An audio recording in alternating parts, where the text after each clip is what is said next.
All right, BMW K-Bike fans, here's a servicing video I promised from my introductory video on the 2001 k1200RS with 8,700 miles.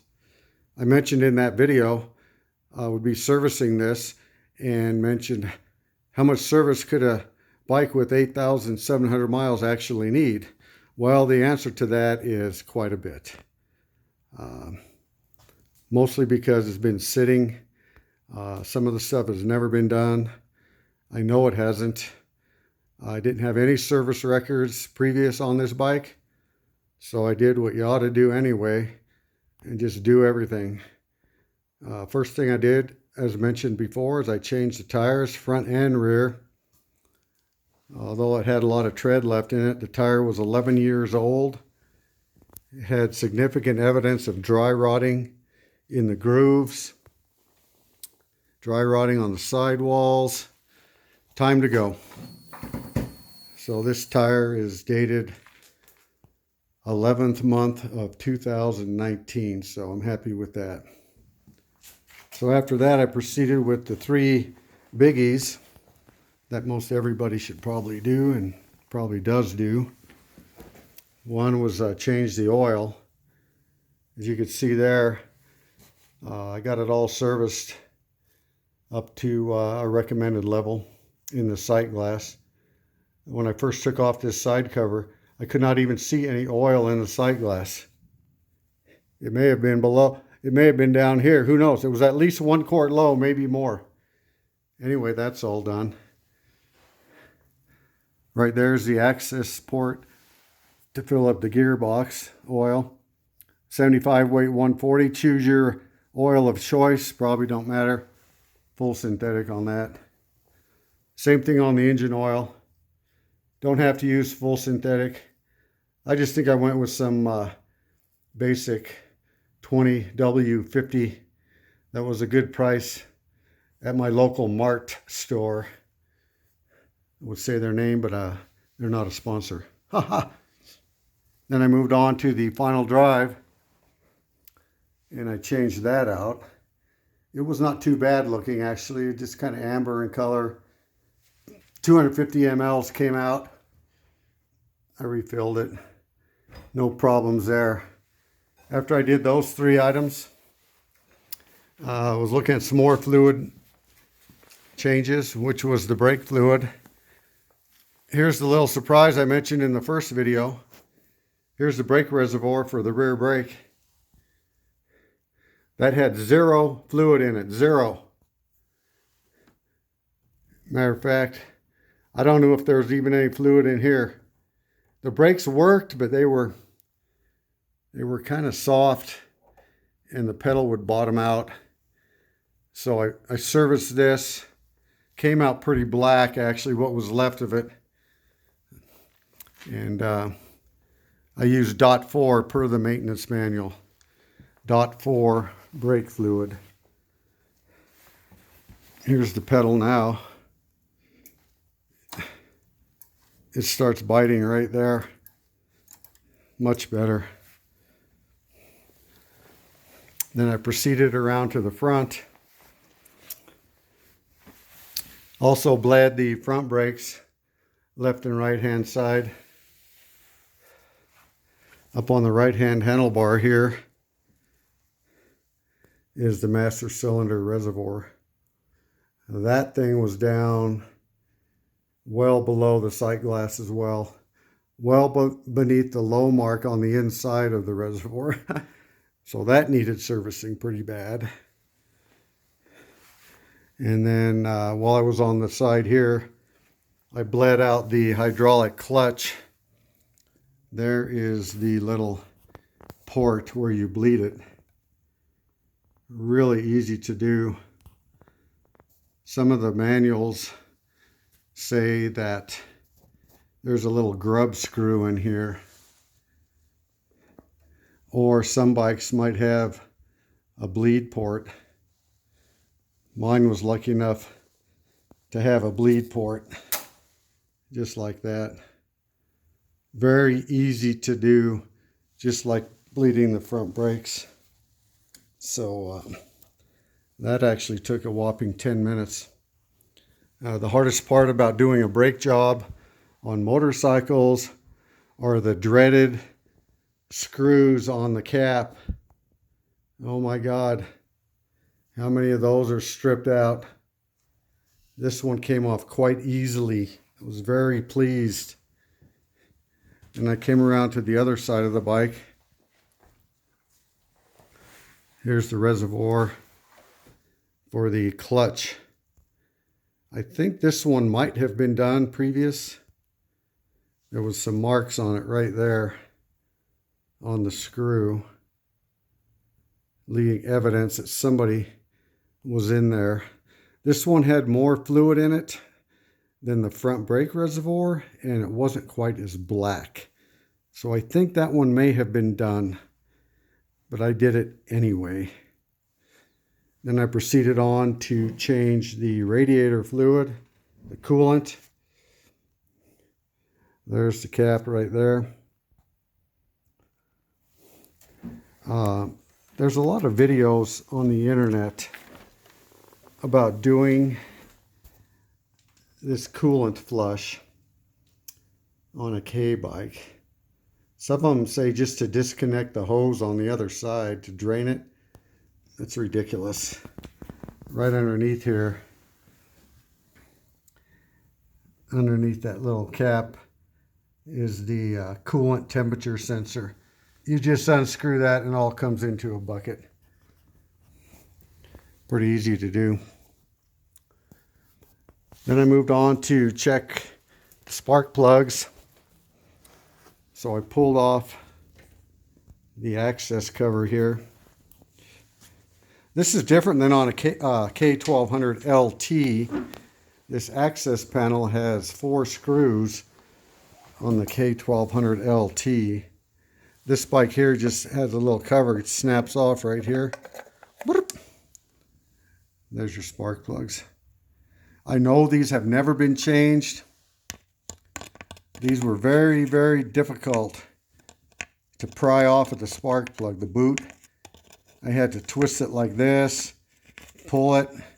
I almost pull on this little, you got a little tab here with a hole in it. You're supposed to put a pick in it and pull on it. That didn't work. Put some pliers on this, tried to pull, that didn't work. Finally, I got some long needle nose pliers and kind of went in like this on the actual boot itself. Got a grip, wiggled it like this. Finally got them to come out. It all ended up being a waste of time. The spark plugs were in excellent condition. Cream colored electrode. I'm leaving them in. No sense in buying any new spark plugs.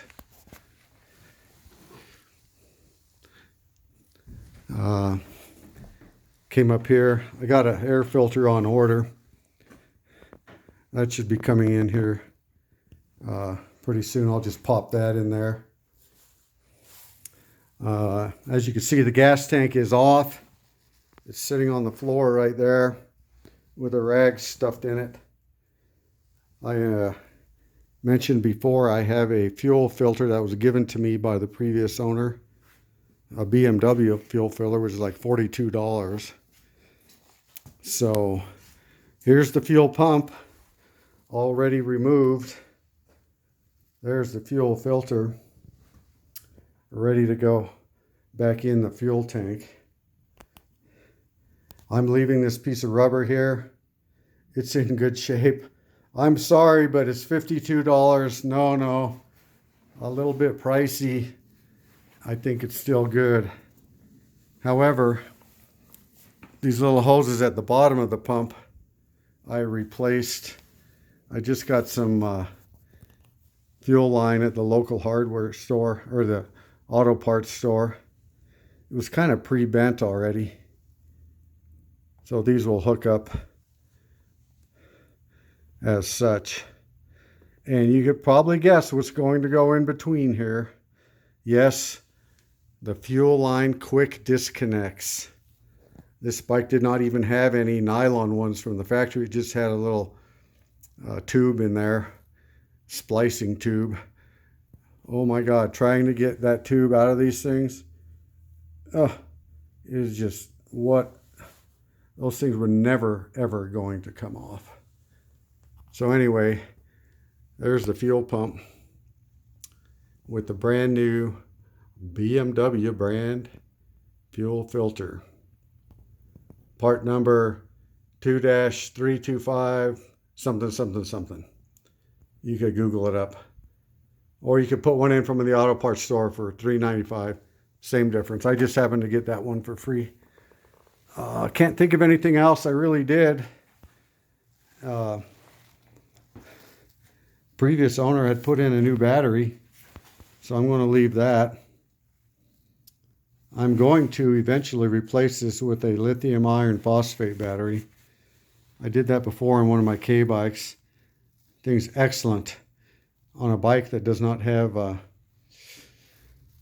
CAN bus on it, connected area network. Those type of batteries would work very well in this application. And it also weighs about 6 pounds less, maybe more. So there you have it. Just waiting on my fuel. Actually, I bought a new gasket too. It's coming. There's a new rubber gasket on here that seals to the bottom of the gas tank. Waiting on that, and waiting on my air filter. Here's the inside of the air box.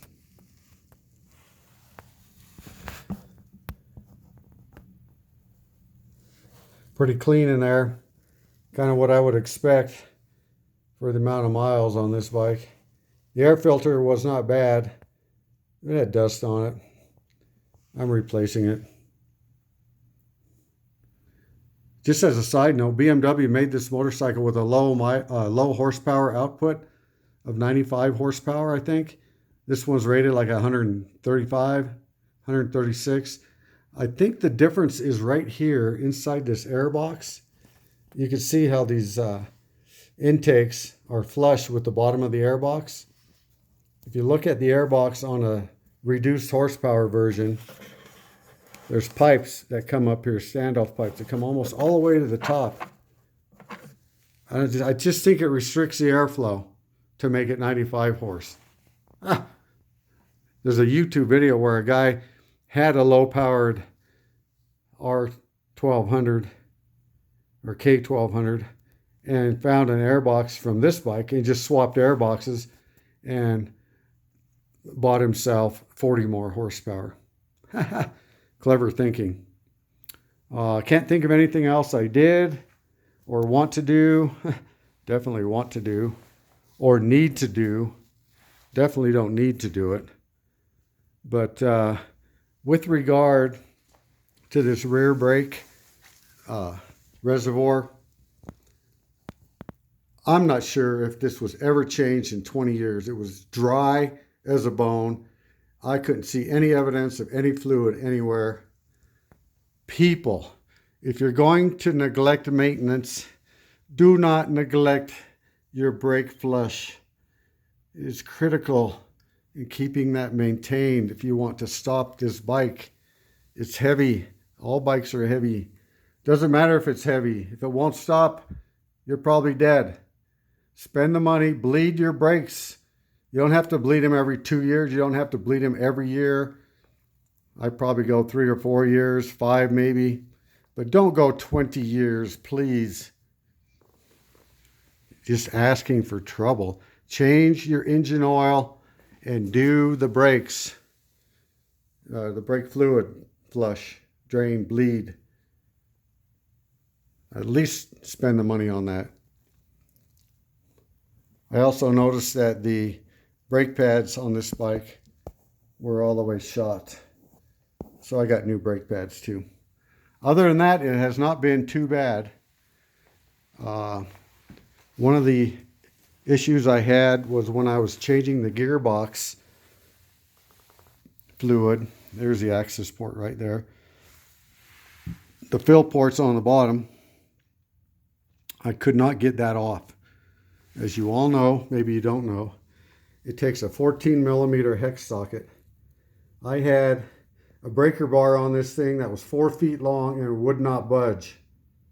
I finally had to put my impact on it. Believe it or not, I had to put an impact on this from the bottom with 130 psi, and it finally popped it loose and got it to come out.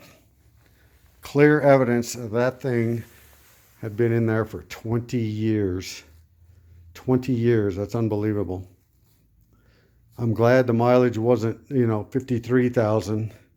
It probably would have stunk to high heaven. Anyway, the fork seals are good. I'll do that at a later date, probably. Change the fluid in there.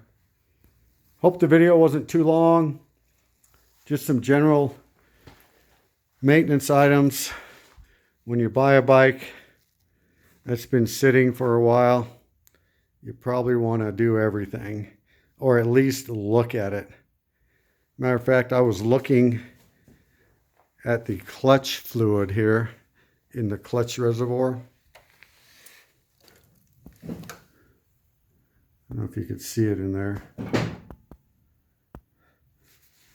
When I did mine, I was able to, the level was about right there. It was fluid in there, but it was a little darker than this. Now it's like crystal clear, right up to the top. Well, right up to where it should be. And if you look around to the front brake reservoir as well,